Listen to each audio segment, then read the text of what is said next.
안녕하세요. 시카고 김변입니다.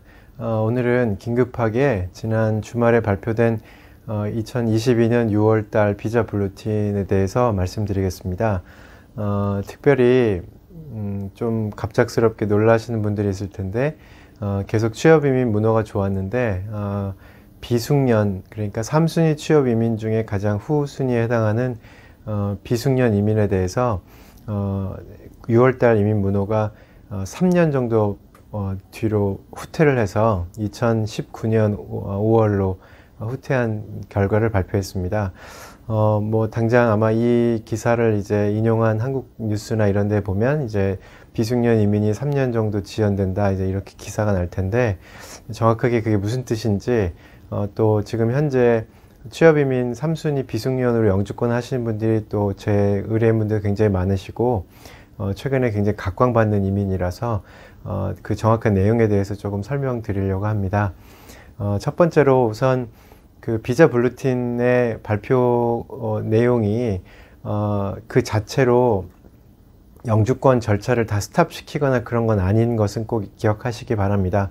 결국은 비자 블루틴에 의해서 3순위 문호가 뒤로 빠꾸가 됐다는 뜻은, 그러면 LC나 그 앞 단계 140 이민 청원서의 자체에 영향을 미치는 것이 아니고 485 영주권 신청서를 140 이민 청원서랑 같이 들어갈 수 있느냐 없느냐를 결정하는 거다 보니까 지금 막 이제 LC를 진행하시거나 이런 분들은 동요되실 것이 없을 것 같고요.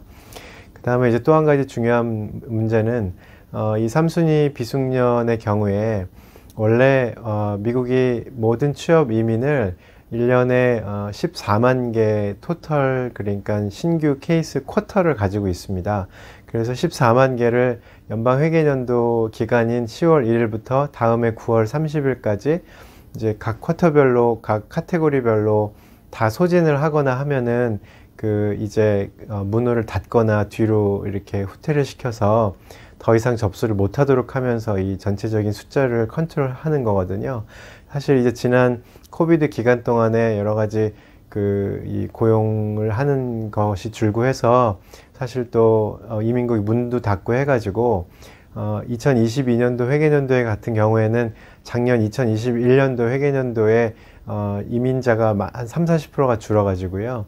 그때 못 쓴 쿼터를 올해로 넘겨서 지금 현재 20만 개 이상을 영주권을 주고 있는 그런 상황이거든요. 따라서 이렇게 갑작스럽게 비숙련 이민이 이렇게 후퇴할 거라고는 많은 분들이 생각을 안 했던 건데요.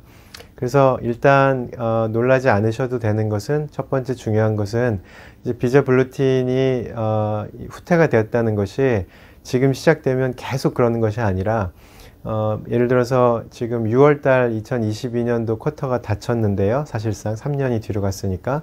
그러면 올해 회계연도가 끝나는 9월 말까지, 그러니까 6, 7, 8, 9 비자 블루틴은 거의 닫혀 있다고 생각하면 될 것 같고, 10월이 되면 또 새로운 회계연도가 시작하다 보니 상식적인 저희들 예측으로는 다시 10월이 되면 새로운 만 개를 카운트 할 테니까 문호가 다시 열려서 접수를 하고 485를 들어갈 수 있는 것으로 생각하시면 됩니다.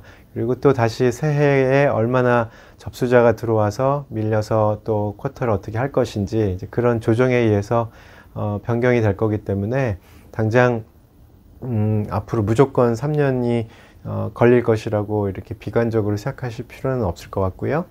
그리고 또 한 가지 중요한 포인트는 이게 원래 비자 블루틴이라는 것이 매달 발표하는 이민 문호인데, 이제 그 표가 하나는 Final Action Date라는 것이 있고 하나는 Date for Filings라는 이 두 가지로 나뉘는데, 결국은 이번 조치도 보면 Final Action Date가 이제 3년이 뒤로 갔고 접수 가능일을 말하는 Date for Filing은 아직도 다 오픈으로 돼 있거든요. 비숙련까지.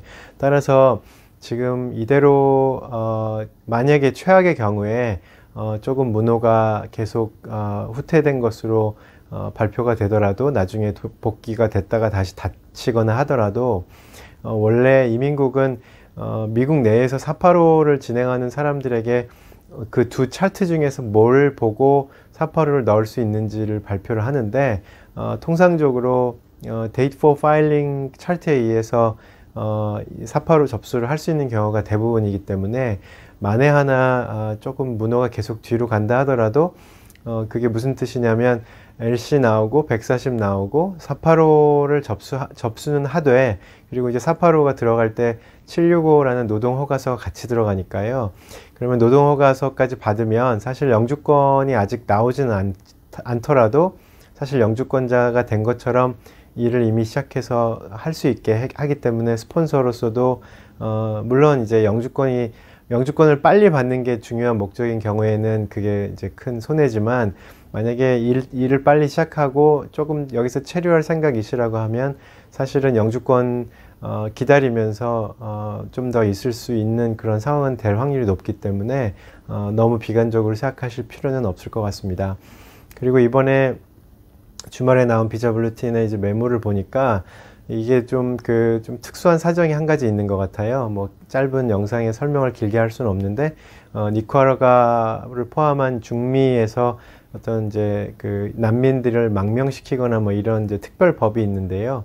그 법에 의해서 어떤 기준이 설정이 되면 그 법에 의한 혜택을 받는 사람들에 대한 쿼터를 3순위 비숙련에서 빼도록 되어 있습니다. 그래서 10,000개가 비숙련 3순위 이제 쿼터인데, 아마 이제 중남미 난민법에 의한 것 때문에 숫자가 좀 줄어들어 가지고 좀 더 빨리 닫힌 것으로 이렇게 메모가 되어 있기 때문에 그건 좀 특수한 사정이라서 아마 조금 빨리 다시 원상 복구될 가능성이 있다고 보고요. 그리고 마지막으로 사실 지금 미국 정부, 미국 경제 문제가 일자리가 없는 것이 아니라 사실은 인력난을 겪는 게 문제고, 또 여러 가지 산업계에서는 외국인을 써서라도 미국의 여러 가지 이런 일손 부족 문제를 해결하는 것이 되게 중요한 문제이기 때문에, 이런 상황 속에서 과연 친이민 정책을 쓰는 민주당 바이든 정부가 계속 이런 비숙련 이민을 뭐 수년씩 연기시키는 그런 사태를 계속 유지할 것인가 생각해 보면, 여러 가지 조건은 그렇게 나쁜 상황은 예상하기 어렵다, 이제 그렇게 말씀을 드려야 될 것 같습니다. 사실 한 2년 정도 전에 코비드 시작할 때쯤에 3순위 프로페셔널, 스킬드 워커, 언스킬드 워커 전부 다 3년 정도 이민 문호가 이번 6월 달처럼 뒤로 다 간 적이 있어요. 그때도 똑같은 문제였는데 결국은 회계연도가 지나고 10월 달에 다 오픈되고, 그 다음에는 그냥 계속 쭉 2년 동안 오픈돼 있었거든요. 그래서 일단 저도 사실 예상하지 못했던 너무 갑작스러운 비숙련 영주권에 대한 이제 후퇴 어떤 발표라서 당황이 되고 조금 의아하긴 한데요. 전체적으로 여러 가지 정황과 어떤 상황을 봤을 때 일시적으로 그럴 것 같고, 올해 10월이 지나면 다시 정상으로 돌아와서 여러 가지 친이민 정책을 잘 쓰면은 그런 큰 대규모 적체 현상은 없지 않을까, 그렇게 말씀을 드려 봅니다. 네, 오늘 좀 염려하시는 분들이 많을 뉴스라서 조금 바로 긴급하게 영상 말씀드렸습니다. 오늘도 잘 들어주셔서 감사합니다. 안녕히 계세요.